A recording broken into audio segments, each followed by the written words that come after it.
نحمده ونصلي على رسوله الكريم اما بعد فاعوذ بالله من الشيطان الرجيم بسم الله الرحمن الرحيم فقلت استغفروا ربكم انه كان غفارا صدق الله العظيم التائب من الذنب كمن لا ذنب له او كما قال عليه الصلاة والسلام۔ معزز سامعین و ناظرین، توبہ کا دروازہ ہر وقت کھلا رہتا ہے۔ اللہ تبارک و تعالی جل شانہ کے ہاں توبہ کا دروازہ کبھی بند نہیں ہوتا، اور جو شخص توبہ کرنا چاہتا ہے جس وقت کرنا چاہتا ہے، اللہ تعالی جل شانہ کی ذات اس کی توبہ قبول کرنے کے لیے ہمہ وقت انتظار میں ہے۔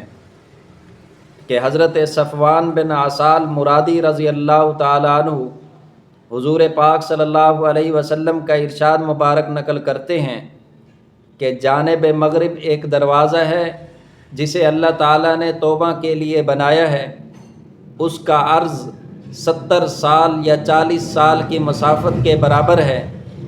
جب سورج مغرب کی طرف سے طلوع کرے گا یہ دروازہ اس وقت تک کھلا رہے گا۔ حضرت سعید بن مسیب رضی اللہ تعالیٰ عنہ انہو کان لعبین غفورا، بے شک وہ رجوع کرنے والوں کے خطا معاف کر دیتا ہے۔ اس کی تفسیر میں فرماتے ہیں کہ اس سے وہ شخص مراد ہے جو گناہ کرتا ہے پھر توبہ کرتا ہے، پھر گناہ کرتا ہے پھر توبہ کرتا ہے۔ حسن بصری رحمۃ اللہ علیہ سے پوچھا گیا کہ یہ سلسلہ کب تک رہے گا؟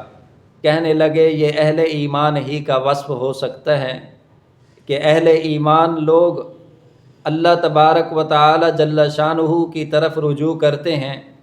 اگر ان سے کوئی لغزش یا کوئی خطا ہو گئی ہو تو وہ اللہ تعالیٰ کے ہاں توبہ و استغفار کرتے ہیں، اللہ تعالیٰ ان کی توبہ کو قبول فرماتے ہیں۔ مولا کریم ہم سب کو توبہ استغفار کرنے کی توفیق عطا فرمائے اور نیک اعمال کرنے کی توفیق عطا فرمائے، آمین۔